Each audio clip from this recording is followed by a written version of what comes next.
He followed her.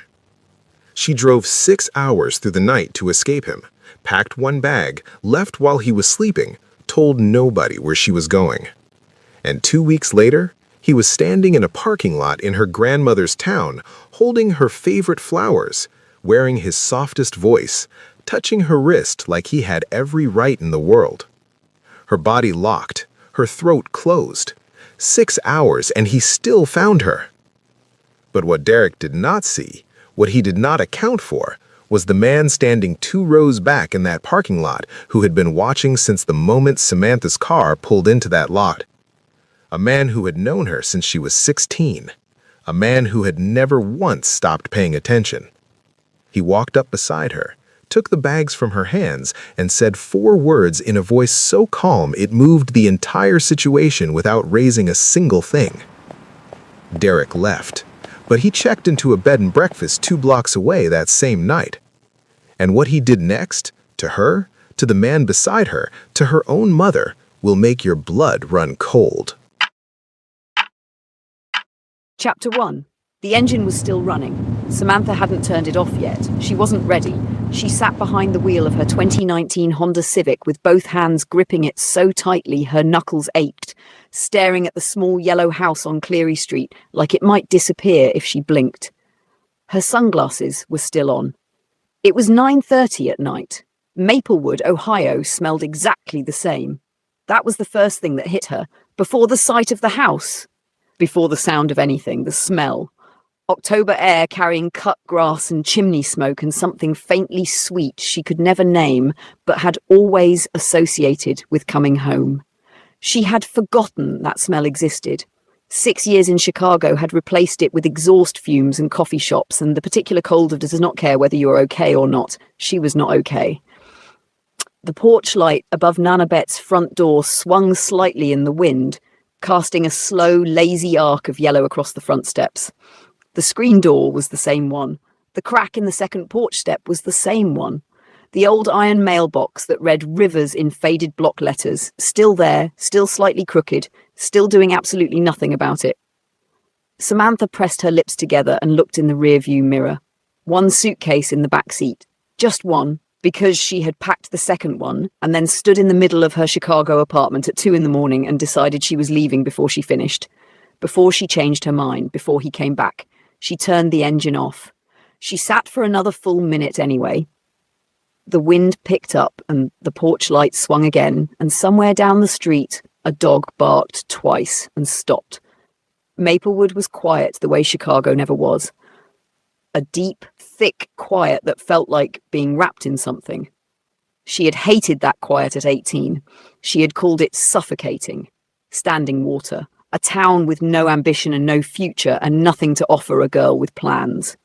She was 28 now. She had run out of plans. She got out of the car. The cold hit her immediately, and she pulled her jacket tighter with one hand, the other carrying the strap of her bag. She walked up the path slowly, each step deliberate, like the ground might not hold her.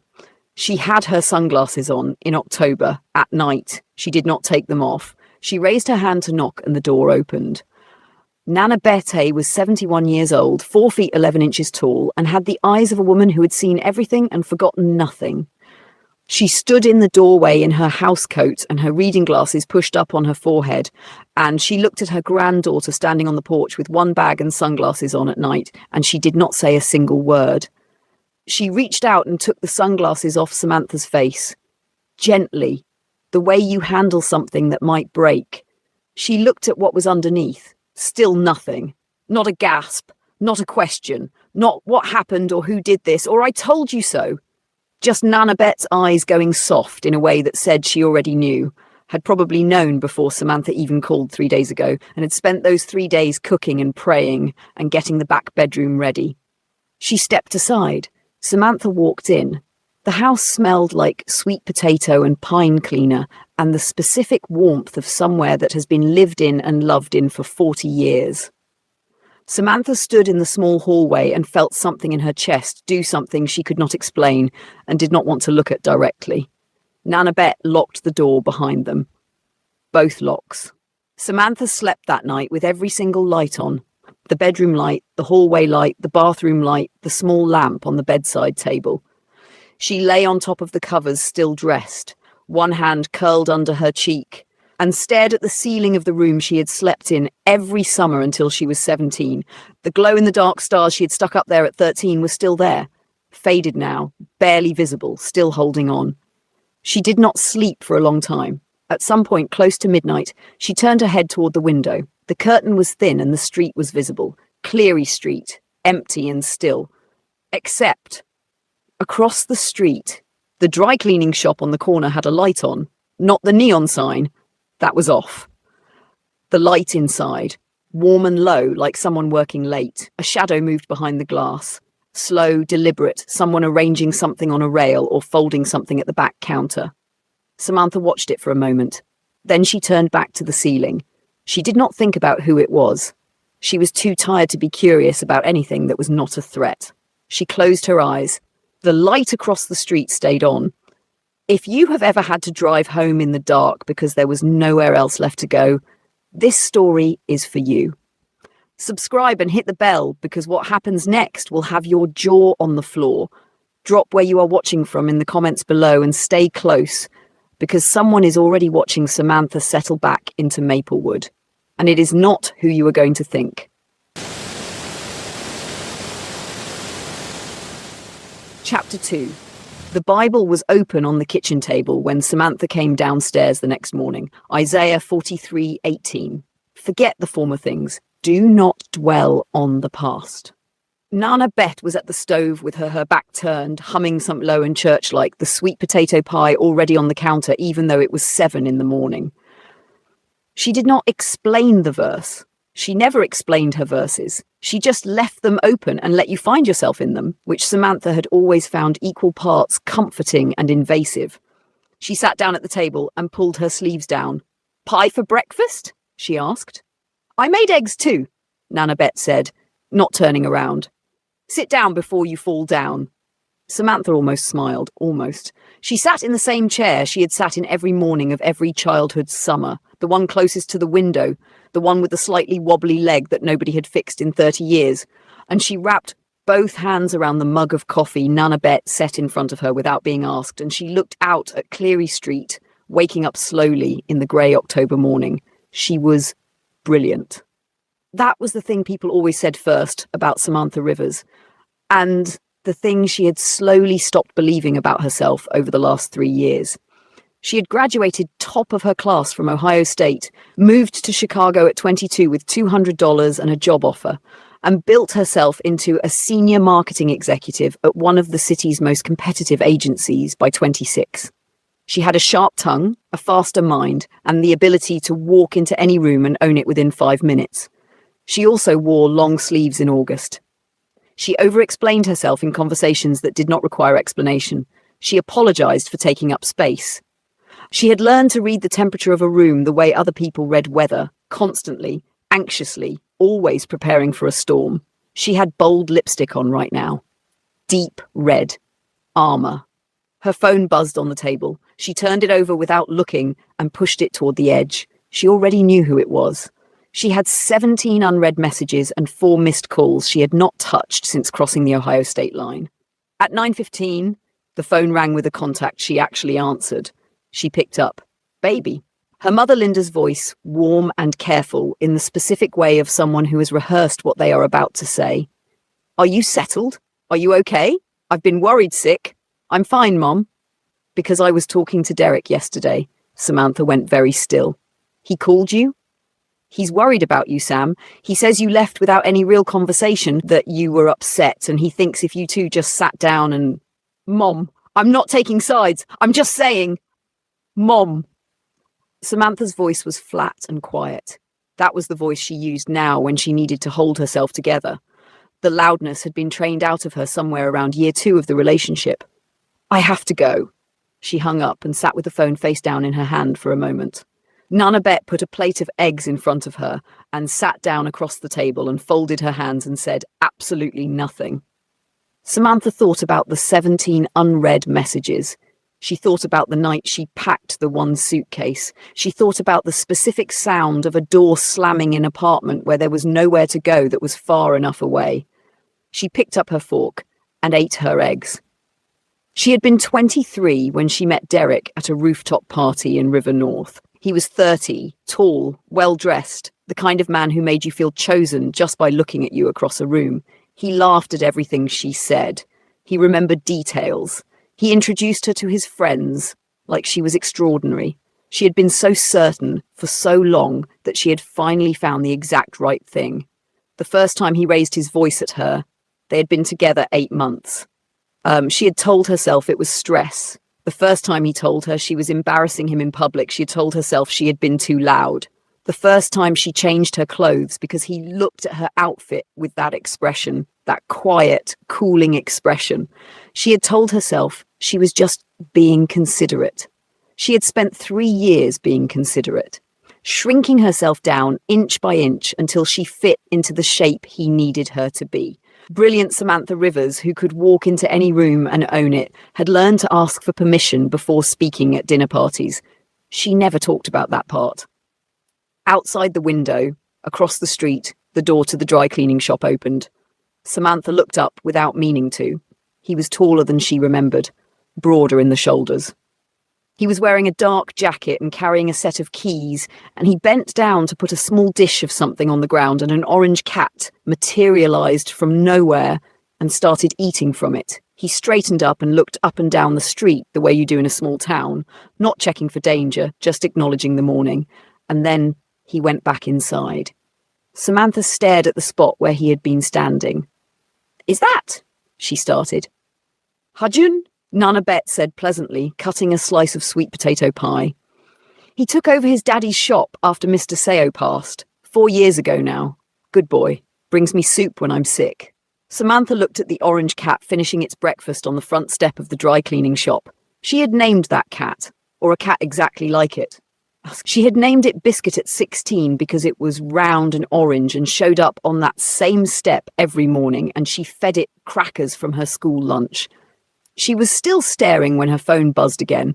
This time it was a contact that made her exhale with actual relief. "I heard you were back. I'm coming over with a casserole and you cannot stop me." Cora. 20 minutes later, Cora Williams-Baptiste arrived at the door with a full casserole dish, twins on her hip, and absolutely zero ability to regulate her volume. She handed the casserole to Nana Bet without breaking eye contact with Samantha, pulled her into a hug so tight it almost hurt, and then held her at arm's length and looked at her face with the very specific expression of a woman who wanted to ask 100 questions and was, for once, choosing not to. Then Cora looked past Samantha's shoulder toward the window, toward the dry cleaning shop across the street. "Girl," Cora said slowly, "don't. Is that Hajun so?" "Cora, he got fine." Cora turned to look at her fully, eyes wide. "Sam, he got very fine. When did that happen? How long has he been that fine? Why did nobody tell me he was that fine?" "He's just a neighbour," Samantha said. Nana Betty from the kitchen made a sound that was not quite a laugh and not quite a comment, but landed somewhere between both. Samantha did not look back toward the window, but across the street, just once, Hajun Seo looked toward Nana Bet's house. At the upstairs window, specifically, where a lamp was still on from the night before because the woman sleeping in that room had not turned it off. He looked for just a moment, then he went back to work.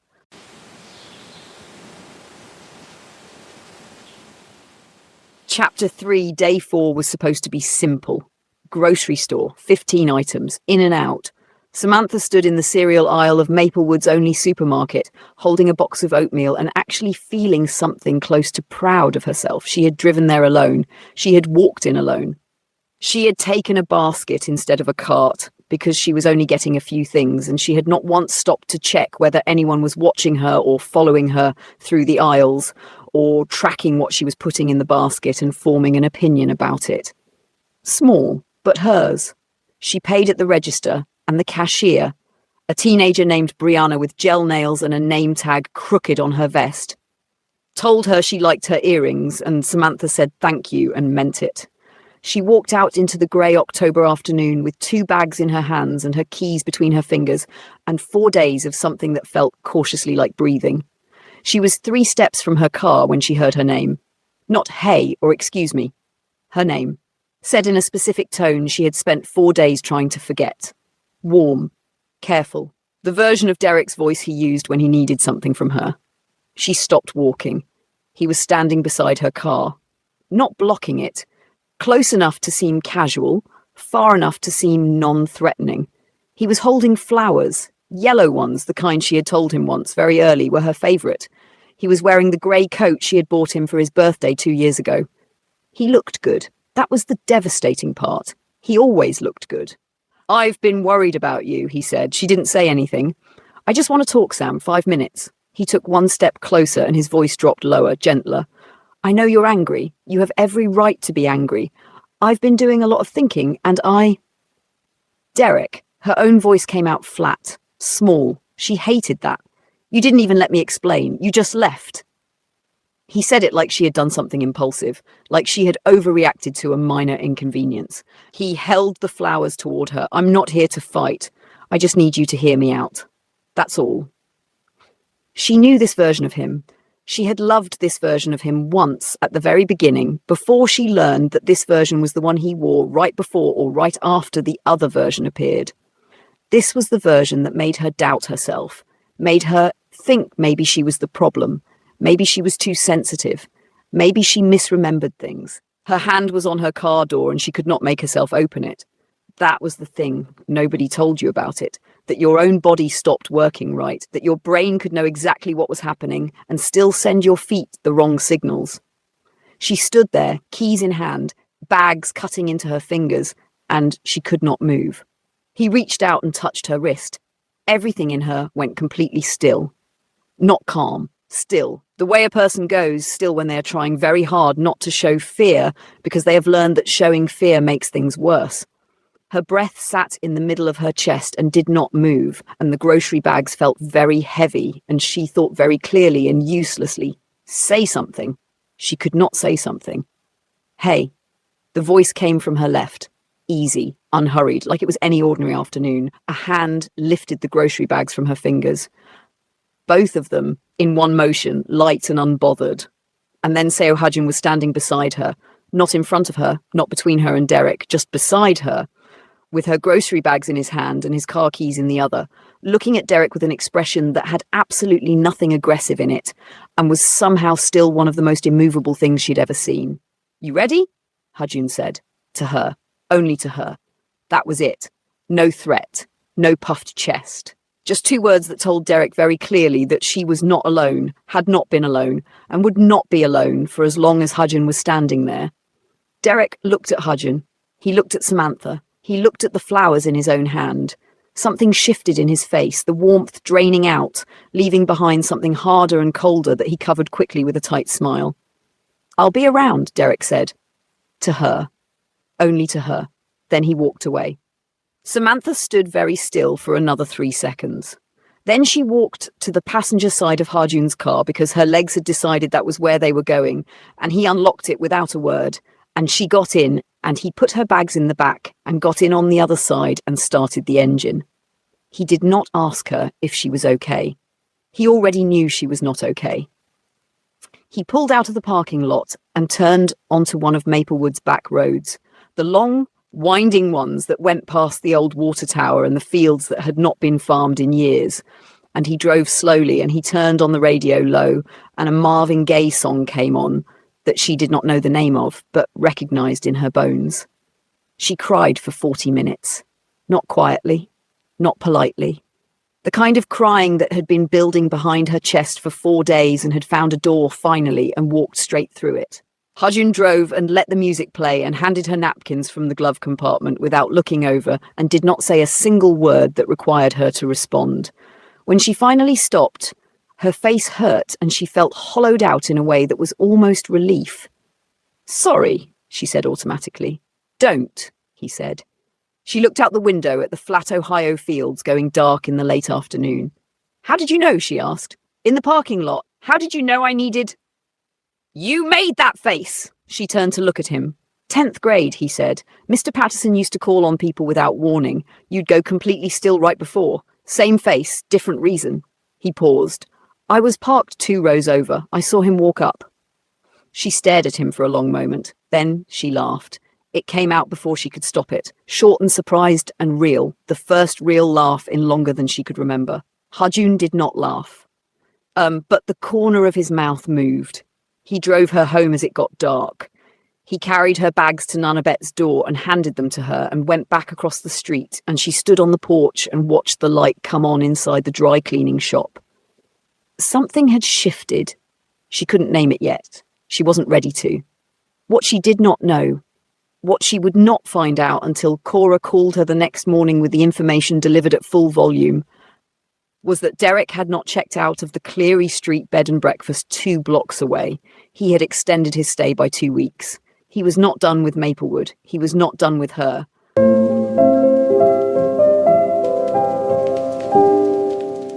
Chapter 4. The coffee appeared on the first morning. Samantha opened Nanabet's front door at 7:15 to get the newspaper, and there it was. A large cup from Brood, the specialty coffee place on the other side of Maplewood that she had mentioned exactly once in passing 4 days ago. Oat milk. 2 shots. No sugar. Her order. She stood in the doorway in her housecoat and looked at it. She looked across the street. The dry cleaning shop was open, lights on, her door closed. No sign of anyone. She picked up the coffee and went back inside and said nothing about it to Nana Betty, who was already at the kitchen table reading her Bible with the expression of a woman who knew things and was choosing her moment. It happened every morning after that. Same cup, same order.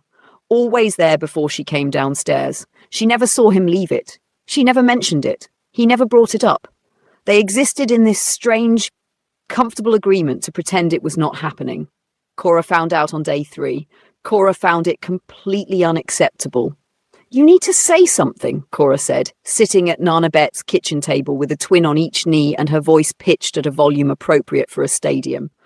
"That man is driving 40 minutes round trip every morning to bring you coffee, and you're just accepting it silently, like a mysterious Victorian woman? I don't want to make it a thing." "It is already a thing, Samantha. It became a thing the second he handed you your groceries and Derek folded like a lawn chair." He was being neighbourly. Cora looked at her for a long time. She said, in a tone that meant the exact opposite. Samantha started going to the shop. She told herself it was because she spotted the filing chaos through the window one morning. 6 years of paper invoices stacked in no discernible order, customer records mixed in with tax documents, a system built entirely on hope and bad habits. It bothered her professionally and personally, and she could not look at it anymore. She told herself that. "You don't have to do this," Hajin said on the first day, watching her set up a sorting system on his back counter with the focus of a woman diffusing something. "I know," she said without looking up. "Hand me that stack." He handed her the stack. Their dynamic established itself within the first hour and never really changed. Samantha talked constantly, out loud, narrating her process, asking questions, filling silence like it was a problem to be solved. Hajin responded in complete sentences that arrived with such precise timing and such unexpected accuracy that she kept stopping mid-sentence to look at him. On the third day, she was explaining a particularly convoluted customer filing situation, and he said, completely straight-faced, "You alphabetize by first name. That's not a system, that's a prayer." She laughed so hard she dropped the folder. She had not laughed like that since before she could remember. Meanwhile, 2 blocks away and 2 weeks into his extended stay, Derek was working. He drove to Linda's house on a Tuesday afternoon with a box of her favourite chocolates and the easy charm that had always made Linda feel seen. He sat in her living room and spoke carefully, not attacking Samantha directly, just painting a picture. "She's been struggling. She's not herself. You know how she gets when she's overwhelmed." He said the word breakdown once, lightly, like he was worried about her, rather than weaponizing it. Linda, who wanted very badly for this situation to resolve itself into something she could explain at church, listened. Samantha called her mother that Thursday and could hear it in Linda's voice immediately, that slight pulling back, that careful neutrality that meant someone else had gotten there first. "He seems really concerned about you, Sam." "Mom, I'm not taking sides." "Whose house did he sit in, Mom? Whose chocolates did he bring?" Linda went quiet. Samantha hung up and sat on the back porch steps for a long time with her phone in her lap. The helplessness of it was the worst part. Not the anger. She could work with anger. It was the watching him move through her life, through her people, and being unable to stop it without sounding unhinged, without proving every story he was telling about her. She did not tell Hajun about her mother. What she did not know was that Hajun already knew something was happening. Maplewood was a small town, and small towns talked. Earl, who owned the barber shop on 4th Street and knew everything about everyone within 48 hours of it occurring, had pulled Hajun aside that same week to mention that a man matching Derek's description had been asking around town about the dry cleaning shop. Specifically, about Hajun specifically. Hajun had listened, thanked Earl, and gone back to work. He did not tell Samantha. She was not ready to carry more weight. He filed the information in the place where he kept things he needed to stay calm about and went about his business, which was the thing Samantha slowly started to notice, that he moved through things without performing his reaction to them.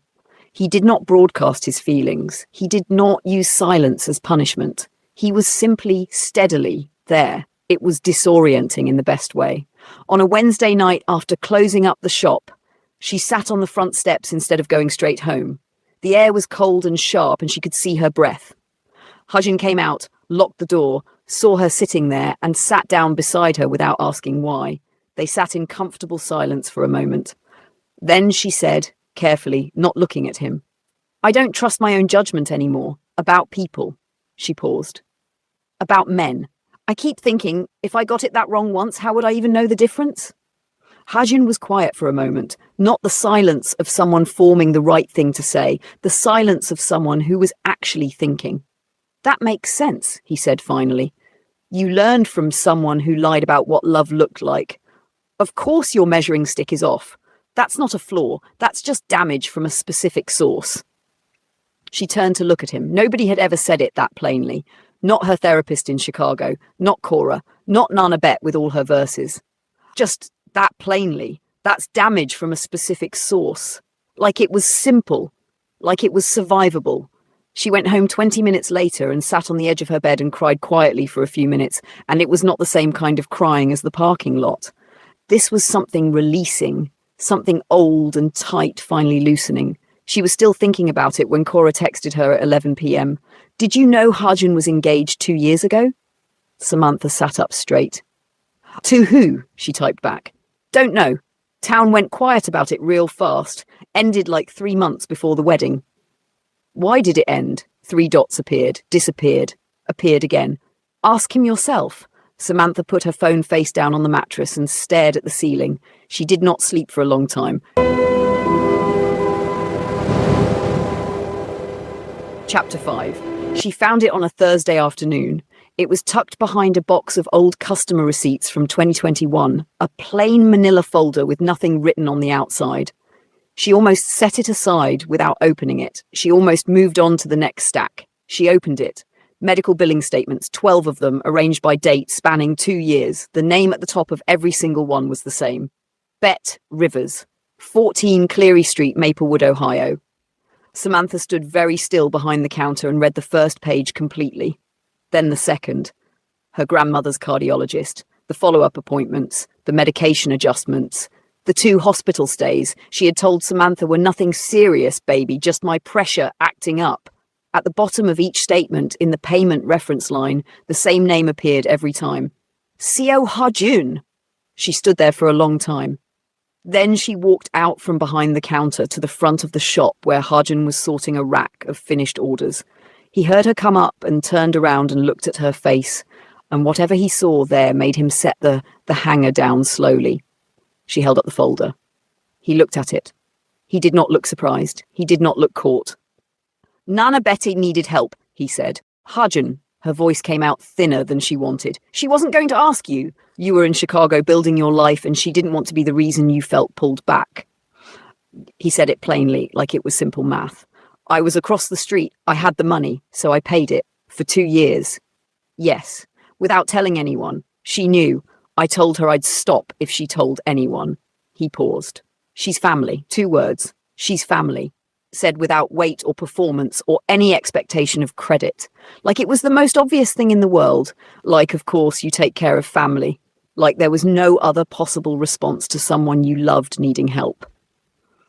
Samantha had spent 3 years with a man who reminded her of every dinner he paid for, who brought up the vacation he planned whenever she was unhappy, like joy was a debt she owed him, who counted his kindness in a ledger and presented the bill whenever it was convenient. 3 years of love that came with terms and conditions she was never shown up front. She felt something crack open in the middle of her chest. She closed the distance between them in 3 steps, grabbed the front of his jacket with both hands, and kissed him. He went completely still, not pulling back, not pushing forward, completely still, giving her the choice entirely, making sure every single inch of what happened next was hers. She felt it, that stillness, and it made her hold on tighter. Then he kissed her back. And it was not desperate or rushed. It was careful and certain, the way a person moves when they have been patient about something for a very long time and are finally allowed to stop pretending. 12 years of almost and never and too late and too far resolved themselves in the small space of the dry cleaning shop on Cleary Street on a Thursday afternoon. When she pulled back, she was shaking slightly. He rested his forehead against hers and neither of them said anything for a moment. The engagement, she said quietly. I need to know. He exhaled. He stepped back and leaned against the counter and told her. Her name was Minji. She was his mother's best friend's daughter. Chosen carefully, approved thoroughly, a good woman by every measurable standard. He had said yes, because everyone needed him to say yes, and he had spent his entire adult life making sure everyone around him was comfortable. 3 months before the wedding, he woke up one morning and could not pretend anymore. He ended it cleanly. Minji had been hurt. His mother had never fully forgiven him. The town had gone quiet about it because nobody quite understood. I was building a life around what everyone else needed from me, he said. I forgot to check what I actually wanted. Samantha heard that and felt it land somewhere private. They stayed in the shop talking until it was dark outside. It was the most honest conversation she had in years. She walked home feeling something she hadn't felt in so long she barely recognized it. Light. She felt genuinely, cautiously light. Her phone showed 17 notifications when she picked it up. All from the same source, people tagging her, forwarding a link, adding cry face emojis and question marks. She clicked the link. Maplewood Moments, Rhonda Pascoe's local blog, read by approximately everyone in town over 40 and forwarded by everyone under it. The post was titled, Prayers for Our Own When City Life Gets Too Hard. It was 3 paragraphs of careful, smiling cruelty. It suggested Samantha had suffered a breakdown. It implied she had been let go from her job. It referenced, delicately, unverified claims of mistreatment that sources close to the situation described as an emotional response to a difficult breakup. Derek had talked to Rhonda. Derek, who knew exactly which doors to knock on in a small town where reputation was currency. By morning, Maplewood had divided into 2 camps. Her phone rang at 8 a.m. Linda. Baby, her mother said carefully. I read the article. Mom, don't. I'm not saying it's true. I just think... Linda paused, and the pause lasted 1 beat too long. I just think there are 2 sides to every story. The silence that followed was the loudest thing Samantha had ever heard. She hung up. She sat on the bedroom floor. She did not cry. At midnight, she was at Hajun's door, still in her day clothes, no lipstick left, jaw set, eyes dry and burning with something past tears. He opened the door, looked at her face, and read every single thing on it. Come in, he said. She walked past him into the warmth of his living room and heard the door close behind her and thought, I am done running. Not for him. Not for Maplewood. For herself. She was staying. For now. On her own terms. She had no idea everything was about to get so much worse.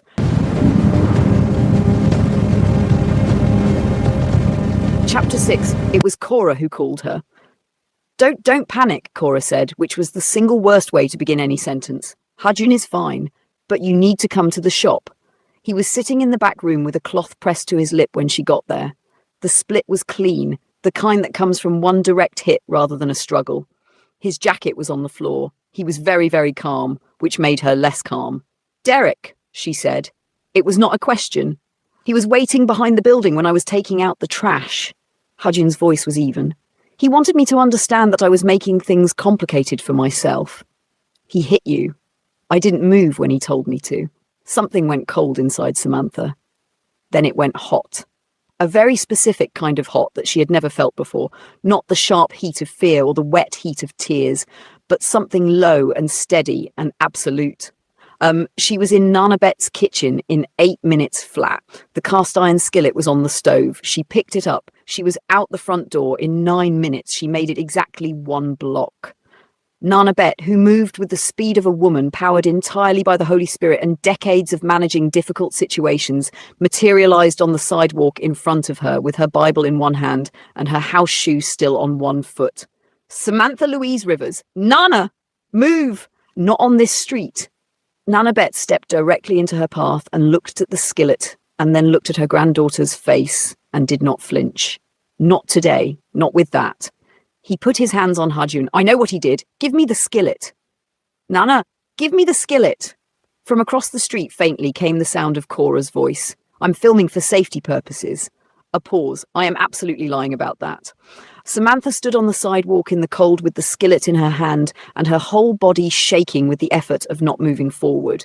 And Nana Bet stood in front of her, unmovable and patient, and eventually, slowly, Samantha lowered her arm. Nana Bet took the skillet. She also took Samantha's hand. They stood there on the sidewalk together until the shaking slowed.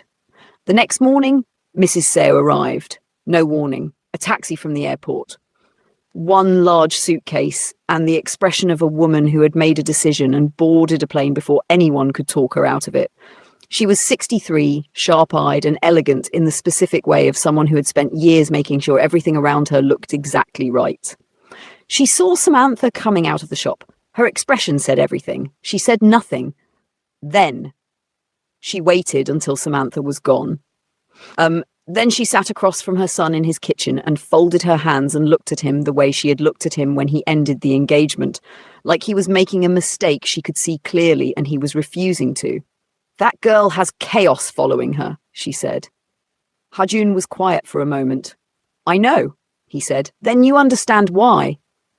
I'll stand in it with her. He said it simply, without anger, which was somehow more final than shouting would have been. That's my answer, Mom.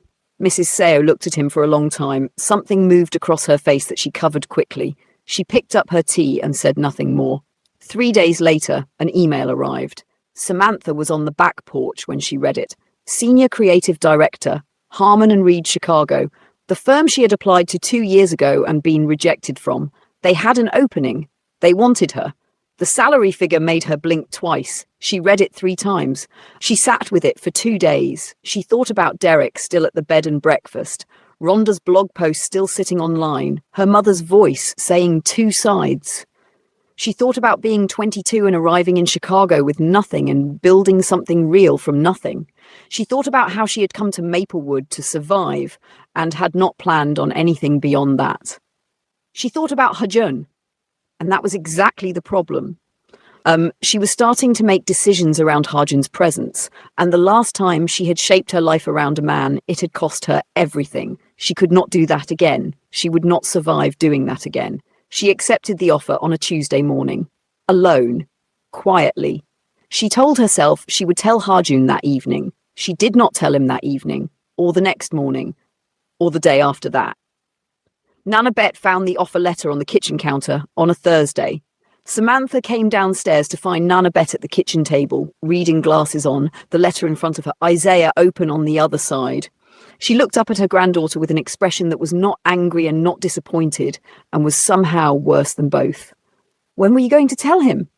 Nana Bet asked. I was going to. When, Samantha? She didn't answer.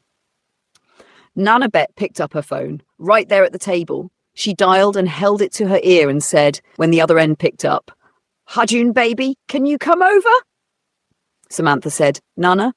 Nana Bet held up one hand and quoted Proverbs 12:17 by memory and at full volume. Hajun arrived in 10 minutes. He came through the front door and looked at Nana Bet's face and then at Samantha's face and then at the letter on the table. He picked it up. He read it once. The room was completely silent. He set it back down carefully. He looked at Samantha and she looked at him and she watched him understand. Not just the job offer, but the part that came before it. The 2 days of silence. The decision made alone. The packing that had already started in her head while she was still holding his hand. He had thought she was choosing to stay. She had been planning her exit. He nodded once, slow and quiet.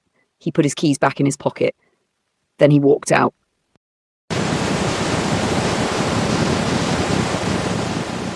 Chapter 7.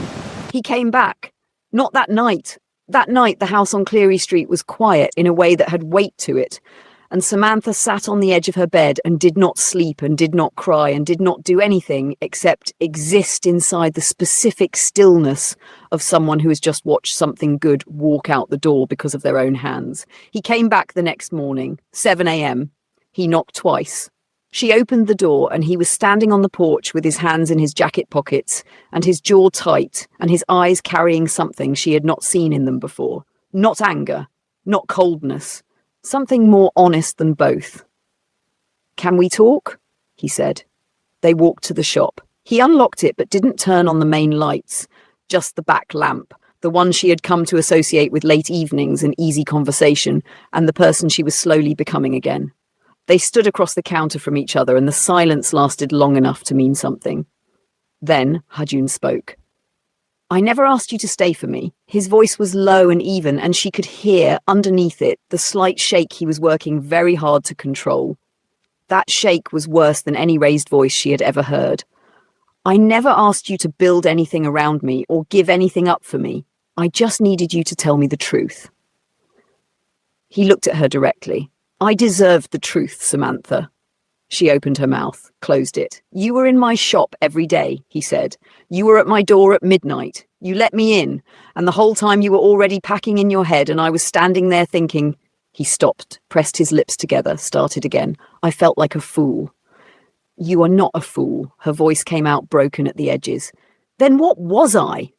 The question sat in the air between them, and she could not answer it with anything easy or soft. She owed him the real answer. She had spent 3 years giving a man the answers that kept the peace, rather than the answers that were true, and it had cost her everything, and she was done. "You were the first person in years who made me feel safe," she said, "and that terrified me more than Derek ever did." Hajun went very still. "Because Derek I understood," she continued. "I knew his patterns, I knew his moods, I knew how to survive him. But you—" She stopped. She pressed her hand flat on the counter because she needed something solid.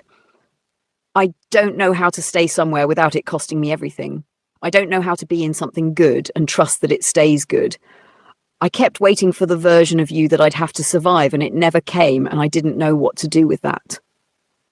The room went completely quiet. They both understood in that silence that nothing she had just said was about him. It was about 3 years of damage that had rewired something fundamental in her. It was about learning to associate love with threat until she couldn't separate them anymore. It was about being so well trained in leaving before she got hurt that she had started leaving before anything bad even happened. Hajun looked at her for a long moment. "I know," he said quietly. "I know that. I'm sorry I didn't tell you. I know that too." But knowing did not fix it. They both understood that as well. He needed time to sit with the hurt, and she needed to earn back something she had not even realized she was spending. They did not fix it that morning in the back of the shop. He walked her to the door, and she went home, and the distance between Nana Bet's porch and the dry cleaning shop felt much wider than Cleary Street. The town noticed within 48 hours. Small towns always did. Cora showed up at Nana Bet's door with a casserole and red eyes and said absolutely nothing useful and cried for 20 minutes into Samantha's shoulder.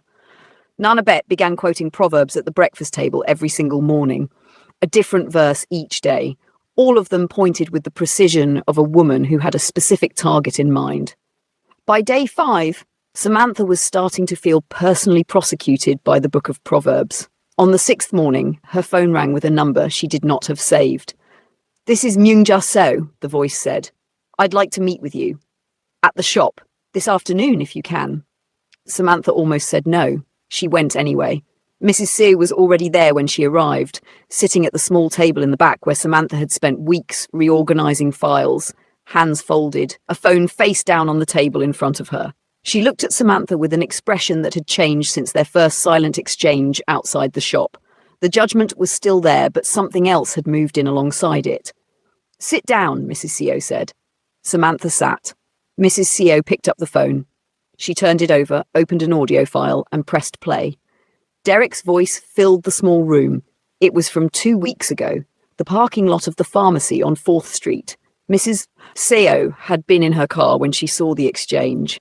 She had picked up her phone without thinking, and she had recorded 4 minutes and 12 seconds of Derek saying, in his quiet and controlled and utterly chilling way, exactly what he believed Samantha owed him, and exactly what he intended to do about it if she continued making things difficult. The recording ended. The room was completely silent. "I never trusted his eyes," Mrs. So said. "The first time I saw him, something was wrong behind them." Samantha sat with both hands pressed together in her lap and said nothing. Mrs. Seo reached across the table and placed her hand over Samantha's. The gesture was not natural for her. Samantha could feel that, could feel the deliberateness of it. This woman choosing to reach past her own comfort. "My son has his father's heart," Mrs. Seo said. "His father loved me the way I had never been loved before, and I was so afraid of how much I needed it that I kept one foot out the door for years. I wasted years." Her voice stayed steady, but only just. "I was too afraid to let it save me. Don't be me." Samantha looked at this woman who had flown from Korea to stand in her son's life and had arrived with all the wrong tools and was now in this back room offering the only one that actually mattered. She sat with it for a long time after Mrs. Seo left. Then she made 2 calls. The first was to Harmon and Reed in Chicago. She asked for 30 minutes with the hiring director. She explained what she needed. There was a pause, a brief hold, a conversation she could not hear on the other end. Then, yes, remote, with quarterly visits. The role was still hers. The second call was to Hajun. It rang 4 times, then voicemail. She sat with the phone in her hand for a moment. Then she put on her jacket and walked across Cleary Street to the shop. The main lights were off. The closed sign was turned. She knocked anyway. No answer. She stood on the step for a moment in the cold. Then she turned around. The light was on in the house across the street. Nana Bet's porch light, the one that swung slightly in the wind, casting its slow yellow arc across the front steps. Hajun was sitting on the porch steps. He had been there in the cold, and she had not seen him. He was looking at her. He did not call out or wave or make it easy. He just sat there and looked at her and waited. She walked across the street and sat down beside him. Neither of them spoke immediately. Their breath showed in the cold air. The street was empty and quiet, and the porch light swung above them. She was staying. She just needed him to know that she was choosing it this time, fully, with her whole self. She would tell him. But for now, sitting beside him in the cold felt like the first honest thing she had done in a very long time, and she let it be enough for tonight.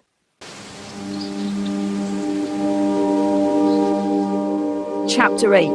Mrs. Seo took the recording to the police herself. She drove to the Maplewood station on a Monday morning, dressed like she was attending something important, which she was, and she sat across from Officer Danielle Webb and played the recording and answered every question asked of her with the clarity of a woman who had made up her mind completely. By Wednesday, Derek was under formal investigation. By Friday, 2 women from Chicago had come forward. Their names were not published. Their statements were. The details in those statements were specific and familiar, and they matched in pattern and in method.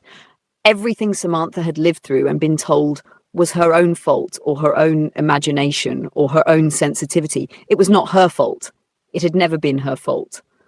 The story moved fast in a small town. By the weekend, Maplewood had stopped dividing and started landing firmly on one side with the particular force of a community that had been misled and did not appreciate it. Rhonda Pascoe took down the blog post on Saturday morning. By Saturday afternoon, she had replaced it with a new one, 3 paragraphs, no title image, no clever wording, just, "I was given false information and I published it without verifying it. I was used by someone I should not have trusted, and in doing so I caused harm to someone in this community who deserved better from me. I'm sorry. That is all." It was messy. It was public. It landed exactly the way it needed to. Linda drove to Maplewood on Sunday. She did not call ahead. She pulled up to Nana Betty's house and came to the door, and when it opened, she was already crying. Not the careful, composed crying of someone managing their image, but the ugly, collapsing kind. The kind that meant she had been holding it since Friday and could not hold it anymore. Nana Bay let her in. She sat Linda at the kitchen table and put sweet potato pie in front of her, and sat across from her and did not quote a single verse. She just let Linda cry for as long as she needed to cry. Samantha sat in the doorway of the kitchen and watched her mother fall apart and felt something complicated and true move through her. Not satisfaction, not bitterness. Grief. For the version of this that should have happened differently. For the years of her mother choosing comfort over truth. For the fact that Linda's regret was real and also could not give anything back. Later, Linda held both of Samantha's hands at the kitchen table and looked at her and said, "I should have believed you, the first time, without needing proof." She did not try to explain it or soften it. "I am sorry." Samantha held her mother's hands and did not rush herself into forgiveness, but she held on. That evening, she went to the shop. It was after hours. The closed sign was up, but the backlight was on, and through the window she could see Hajun moving slowly along the inventory rack, counting orders, making notes on the clipboard he kept on the second hook by the door. He did this when he needed the world to feel orderly. She knew that about him now. She tried the door. He had left it unlocked. She walked in. The familiar smell of clean fabric and the cedar spray he used on the wooden shelving reached her, and she stood just inside the door and waited. He continued down the rack. He was giving her the same thing she had once needed from him, space to arrive fully before anything was required of her. He finished the row he was on and moved to the next, and she stood in the quiet and warm of the shop and let herself just be there without bracing. Then he stopped. He turned around and looked at her across the length of the shop. She held his gaze. "I negotiated remote," she said. "Quarterly visits on site. Everything else from here." She let that settle for exactly one beat. "I'm staying." Another beat. "Not because I have nowhere else to go." He recognized his own words. She watched it move through his face, the recognition, and underneath it, everything he had been carrying since the morning he walked out of Nanabet's kitchen. He set the clipboard down on the nearest shelf. He walked toward her slowly, and she did not move back. He stopped in front of her and raised both hands and held her face the way someone holds something they have been extremely careful with for a very long time. She felt his thumbs against her jaw, and she closed her eyes and leaned into it, and there was no bracing, no waiting for the cost, no calculation running in the background of her mind. Just this, just him, just safe. He pressed his forehead to hers. "Okay," he said quietly. From outside, very faintly, came the sound of someone eating chips, then sniffling, then the unmistakable voice of Cora Williams-Baptiste whispering to absolutely no one. "I am not crying. I have allergies. This is medical." She had been at the window for 6 minutes. Nobody acknowledged her. This was the kindest thing anyone could do for her.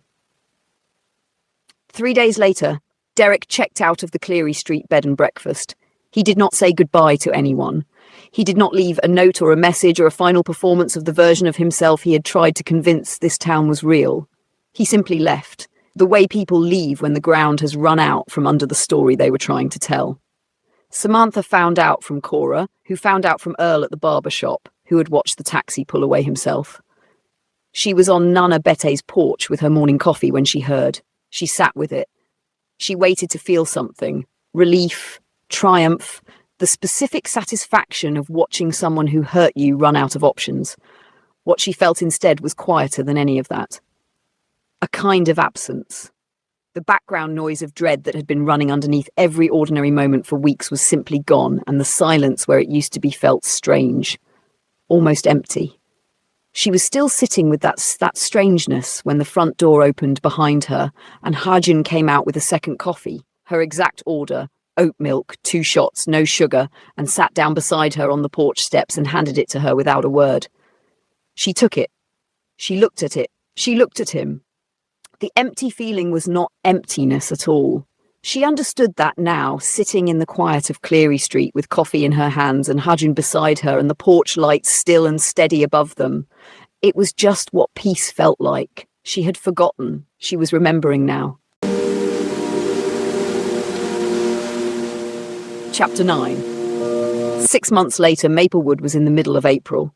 The trees on Cleary Street had come back green, and the mornings were warm enough that Samantha had moved her entire work setup to Nana Bet's front porch. Laptop, second monitor, the good coffee, and a blanket she stopped needing by 10 a.m.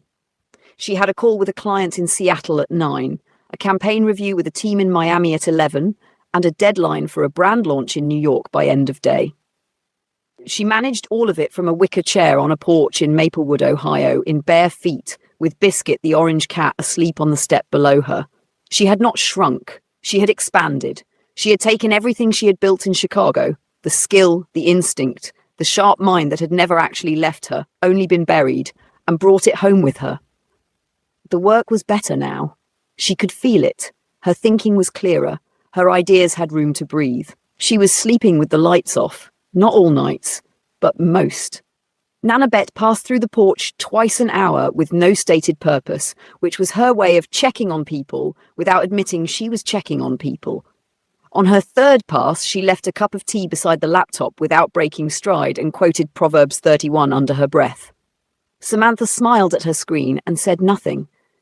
Across the street, the dry cleaning shop was open. She did not watch it the way she used to in those first raw days of October. She did not watch it like it was something she was afraid to want.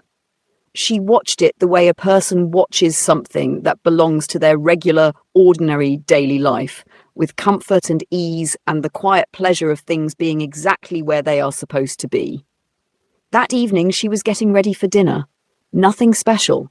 Hajun was cooking at his place, the thing he did on Friday evenings when she came over and sat on his kitchen counter and talked too much while he cooked, and he said nothing about how much she was talking and fed her things to taste every 20 minutes. It was her favourite part of the week. It was very ordinary. She loved it completely. She was in the bathroom reaching for her earrings when her elbow caught the glass on the edge of the sink. It fell. It shattered on the tile floor. The sound was sharp and sudden in the small bathroom, and before she had taken a single breath, her whole body had already reacted, shoulders up, chest locked, air stopped somewhere in her throat. She stood completely still over the broken glass with one earring in her hand and her heart hitting hard against her ribs, waiting for the sigh, for the cold silence that walked ahead of everything else. For the voice that made ordinary accidents into evidence of her carelessness, her stupidity, her inability to do anything without creating a problem.